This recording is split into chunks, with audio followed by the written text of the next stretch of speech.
ମହାଶିବରାତ୍ରି ଏହି ନାଁ ଶୁଣିଲେ ଆମ ମନକୁ ଆସେ ଉପବାସ ଆଉ ରାତିସାରା ଜାଗିବା।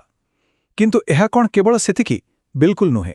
ଏହା ପଛରା ଯେଉଁ କାହାଣୀ ସବୁ ଅଛି ସେଗୁଡ଼ିକ ଆମକୁ ବ୍ରହ୍ମାଣ୍ଡର ସୃଷ୍ଟି, ଅହଙ୍କାରର ପତନ ଆଉ ଅସୀମ କରୁଣାର ଗଭୀର କଥା କହିଥାଏ।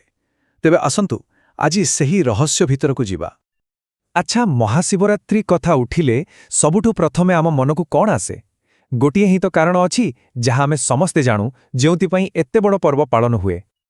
ହଁ, ଠିକ୍ ଧରିଛନ୍ତି। ସେଇଟା ହେଉଛି ଭଗବାନ ଶିବ ଆଉ ମାତା ପାର୍ବତୀଙ୍କର ଦିବ୍ୟ ବିବାହ। ଆମେ ତ ପିଲାଦିନୁ এই କଥାଟା ହିଁ ଶୁଣି ଆସିଛେ ଯେ ଏହି ପବିତ୍ର ରାତିରେ ହିଁ ସେମାନଙ୍କର ବିବାହ ହୋଇଥିଲା, ଆଉ ଏଇଠୁ ହିଁ ଆମ କାହାଣୀର ଆରମ୍ଭ। କିନ୍ତୁ ଟିକେ ରୁହନ୍ତୁ, କ'ଣ କାହାଣୀଟା ଏତିକିରେ ସରିଗଲା? ଏହି ବିବାହ ହିଁ କ'ଣ ଏକମାତ୍ର କାରଣ? ନା, ଏହା ପଛରେ ଆହୁରି କିଛି ଗଭୀର ରହସ୍ୟ ଲୁଚି ରହିଛି, ଯାହାର ସମ୍ବନ୍ଧ ସିଧା ବ୍ରହ୍ମାଣ୍ଡର ସନ୍ତୁଳନ ସହିତ ଅଛି।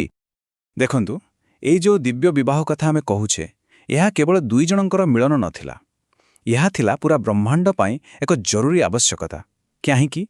କାରଣ ଏହି ମିଳନ ବିନା ସୃଷ୍ଟି ହିଁ ଅଧୁରା ଥିଲା, ଯେମିତି କିଛି ଗୋଟେ ଶକ୍ତି ଆଉ ସନ୍ତୁଳନକୁ ଅପେକ୍ଷା କରି ରହିଥିଲା। ଏମିତି ଭାବନ୍ତୁ, ଯେମିତି ବ୍ରହ୍ମା ଗୋଟେ ବହୁତ ବଡ଼ ମେସିନ୍ ତିଆରି କରିଦେଲେ, କିନ୍ତୁ ସେଥିରେ ଚାଲିବା ପାଇଁ ଇନ୍ଧନ ହିଁ ନାହିଁ। ସୃଷ୍ଟି ତ ଥିଲା, କିନ୍ତୁ ସେଥିରେ ଜୀବନ ନଥିଲା, କିଛି ଉତ୍ସାହ ନଥିଲା। ଶିବ ଥିଲେ ଚେତନା ଆଉ ପାର୍ବତୀ ଥିଲେ ଶକ୍ତି। ଯେତେବେଳେ ଚେତନା ଓ ଶକ୍ତିର ମିଳନ ହେଲା, ସେତେବେଳେ ଯାଇ ଏହି ବ୍ରହ୍ମାଣ୍ଡକୁ ମିଳିଲା ପ୍ରକୃତ ଶକ୍ତି, ଆନନ୍ଦ ଆଉ ସବୁଠୁ ବଡ଼ କଥା, ଗୋଟେ ସନ୍ତୁଳନ।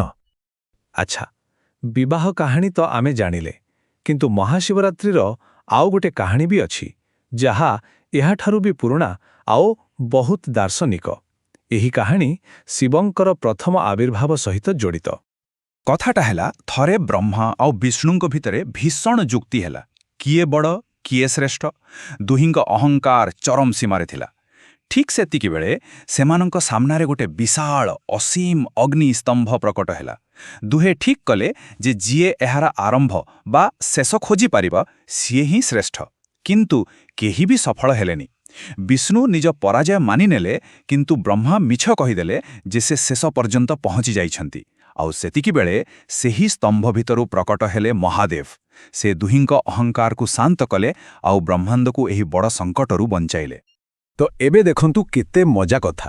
ମହାଶିବରାତ୍ରି ସେହି ଗୋଟିଏ ରାତି ଯେଉଁଦିନ ଦୁଇଟା ବଡ଼ ଘଟଣା ଘଟିଥିଲା ବୋଲି କୁହାଯାଏ। ଗୋଟେ ପଟେ ଶିବ ପାର୍ବତୀଙ୍କ ବିବାହ, ଆଉ ଅନ୍ୟପଟେ ଜ୍ୟୋତିର୍ଲିଙ୍ଗ ରୂପରେ ଶିବଙ୍କର ପ୍ରଥମ ଆବିର୍ଭାବ। ଏମିତି ଭାବନ୍ତୁ ଯେମିତି ଗୋଟିଏ ହିଁ ଦିନରେ ଜନ୍ମଦିନ ଆଉ ବିବାହ ବାର୍ଷିକୀ ଦୁଇଟା ଯାକ ପାଳନ ହେଉଛି। ସେଥିପାଇଁ ତ ଏହା ମହାଶିବରାତ୍ରି। ଆଚ୍ଛା, ତେବେ ଚାଲନ୍ତୁ ପୁଣି ଫେରିଯିବା ସେହି ବିବାହ କାହାଣୀକୁ। ସେଦିନ ବରଯାତ୍ରୀ କେମିତି ଥିଲା ଜାଣିଛନ୍ତି? ଶିବଙ୍କର ସେହି ଅଦ୍ଭୁତ ବରଯାତ୍ରୀ ତାଙ୍କର ଅସାଧାରଣ ସ୍ୱଭାବକୁ ପୂରାପୂରି ଦର୍ଶାଏ। ଆପଣ କଳ୍ପନା କରନ୍ତୁ, ସେ ବରବେଶ, ତାଙ୍କର ଯେଉଁ ଗଣମାନେ ଥିଲେ ସେମାନେ ହିଁ ତାଙ୍କୁ ସଜେଇଥିଲେ। ମୁକୁଟ ଜାଗାରେ କ'ଣ ଥିଲା? ଲମ୍ବା ଜଟା ଆଉ ସାପ। କାନରେ ସୁନାର କୁଣ୍ଡଳ ନୁହେଁ, ବରଂ ଦୁଇଟା ଜୀବନ୍ତ ବିଛା, ଆଉ ବେକରେ ଗୋଟେ ପଞ୍ଚମୁଖୀ ସର୍ପର ହାର। ସାରା ଦେହରେ ଲାଗିଥିଲା ଚିତାଭସ୍ମ। ଏଥିରୁ ହିଁ ଜଣାପଡ଼େ ଯେ ସେ କେବଳ ଜୀବନର ନୁହେଁ, ମୃତ୍ୟୁର ମଧ୍ୟ ସ୍ୱାମୀ। ତେବେ ଭାବନ୍ତୁ, ଯେତେବେଳେ ଏହି ଅଜବ ବରଯାତ୍ରୀ ପାର୍ବତୀଙ୍କ ଘରେ ପହଞ୍ଚିଲା, କ'ଣ ହୋଇଥିବ? ପାର୍ବତୀଙ୍କ ମା ମଇନା ଦେବୀ ବରର ଏମିତି ରୂପ ଦେଖି ତ ସିଧା ବେହୋସ ହୋଇଗଲେ। ଆଉ ଯେତେବେଳେ ହୋସ୍ ଆସିଲା, ସେ ସଫା ସଫା ମନା କରିଦେଲେ ଯେ ଏମିତି ଜଣେ ଲୋକ ସହିତ ସେ ତାଙ୍କ ଝିଅର ବାହାଘର କଦାପି କରାଇବେନି। ଏବେ ତ ପୁରା ଗଡ଼ବଡ଼ ହୋଇଗଲା। ତେଣୁ ପରିସ୍ଥିତିକୁ ସମ୍ଭାଳିବା ପାଇଁ ବାକି ସବୁ ଦେବତାମାନେ ମିଶି ଶିବଙ୍କୁ ଅନୁରୋଧ କଲେ। ଆଉ ଶିବ, ସେ ତ ସବୁବେଳେ ସମସ୍ତଙ୍କ କଥା ମାନନ୍ତି, ସେ ରାଜି ହୋଇଗଲେ। ତାପରେ ଦେବତାମାନେ ତାଙ୍କୁ ଏତେ ସୁନ୍ଦର ଭାବରେ ସଜାଇଲେ ଯେ ତାଙ୍କର ନାଁ ହେଲା ଚନ୍ଦ୍ରଶେଖର। ଏହା ହିଁ ତାଙ୍କର ମହାନତା। ସେ ଏକା ସଙ୍ଗରେ ଭୟଙ୍କର ତପସ୍ୱୀ ବି ହୋଇପାରନ୍ତି ଆଉ ସୁନ୍ଦର ଗୃହସ୍ଥ ମଧ୍ୟ। ସଂସାର ଆଉ ବୈରାଗ୍ୟ, ଏହି ଦୁଇଟି ଭିତରେ ସେ ହେଉଛନ୍ତି ସେତୁ। ଆଚ୍ଛା, ଆଉ ଗୋଟେ ଶେଷ କାହାଣୀ ଶୁଣିବା। ଏହି କାହାଣୀଟି ଦର୍ଶାଏ ଶିବଙ୍କର ଅସୀମ କରୁଣା ଆଉ ତାଙ୍କର ସରଳତା। ଏଇଥିପାଇଁ ତ ତାଙ୍କୁ ସମସ୍ତେ ଭୋଳାନାଥ ବୋଲି କହନ୍ତି, ମାନେ ସରଳତାର ପ୍ରଭୁ। ଚିତ୍ରଭାନୁ ବୋଲି ଜଣେ ଶିକାରୀ ଥିଲେ। ସେ ଭଗବାନଙ୍କୁ ବିଲକୁଲ ମାନୁନଥିଲେ। କିନ୍ତୁ ଦେଖନ୍ତୁ, ଭାଗ୍ୟର ଖେଳ। ଥରେ ଶିବରାତ୍ରି ଦିନ ସେ ଅଜାଣତାରେ ସବୁ ନୀତି ନିୟମ ପାଳନ କରିଦେଲେ। ସେ ଦିନସାରା ଭୋକିଲା ଥିଲେ ଆଉ ରାତିରେ ଗୋଟେ ବେଲ ଗଛ ଉପରେ ଚଢ଼ି ବସିଲେ। ରାତିରେ ନିଦ ନ ଆସିବା ପାଇଁ ସେ ଗୋଟେ ଗୋଟେ ବେଲପତ୍ର ତୋଳି ତଳକୁ ପକାଉଥିଲେ। କିନ୍ତୁ ତାଙ୍କୁ ଜଣା ନଥିଲା ଯେ ଠିକ୍ ତଳେ ଗୋଟେ ଶିବଲିଙ୍ଗ ଅଛି। ତେଣୁ ବିନା ଜାଣିବାରେ ତାଙ୍କ ଦ୍ୱାରା ଉପବାସ, ଜାଗରଣ ଆଉ ବେଲପତ୍ର ଅର୍ପଣ ସବୁକିଛି ହୋଇଗଲା। ଆଉ ଏହି ଅଜାଣତାରେ ହୋଇଥିବା ପୂଜା ପାଇଁ ହିଁ ତାଙ୍କୁ ମୋକ୍ଷ ମିଳିଗଲା। ତେବେ ଏସବୁ କାହାଣୀ ଶୁଣିଲା ପରେ ଗୋଟେ କଥା ତ ସ୍ପଷ୍ଟ, ମହାଶିବରାତ୍ରି କୌଣସି ଗୋଟିଏ ଘଟଣାର ନାଁ ନୁହେଁ। ଏହା ତ ଗୋଟେ ପଦ୍ମଫୁଲ ପରି, ଯାହାର ପ୍ରତିଟି ପାଖୁଡ଼ା ଖୋଲିଲେ ଗୋଟେ ନୂଆ ଆଉ ଗଭୀର ଅର୍ଥ ବାହାରି ଆସେ। ତେବେ ଏହି ପର୍ବର ସାର କ'ଣ? ପ୍ରଥମତଃ ଏହା ହେଉଛି ବ୍ରହ୍ମାଣ୍ଡୀୟ ଶକ୍ତିର ଉତ୍ସବ, ଯାହା ଆମକୁ ଶିବଶକ୍ତି ମିଳନରୁ ମିଳିଛି। ଦ୍ୱିତୀୟରେ ଏହା ହେଉଛି ଅହଙ୍କାର ଉପରେ ନମ୍ରତାର ବିଜୟ, ଯାହା ଜ୍ୟୋତିର୍ଲିଙ୍ଗ କାହାଣୀ ଆମକୁ ଶିଖାଏ।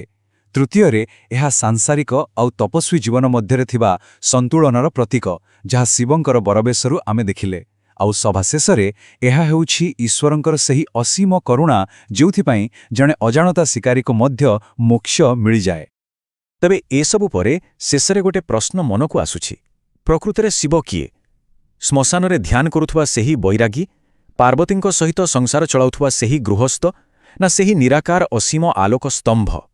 ବୋଧହୁଏ ମହାଶିବରାତ୍ରି ଏହି ସମସ୍ତ ପରସ୍ପର ବିରୋଧୀ ଦେଖାଯାଉଥିବା ସ୍ୱରୂପଗୁଡ଼ିକର ଏକାଠି ଉତ୍ସବ ପାଳନ କରିବାର ରାତ୍ରି। ଆଉ ଏହି ପ୍ରଶ୍ନଟି ଆମ ସମସ୍ତଙ୍କ ପାଇଁ ଚିନ୍ତା କରିବାକୁ ଏକ ସୁଯୋଗ ଦେଇଯାଏ।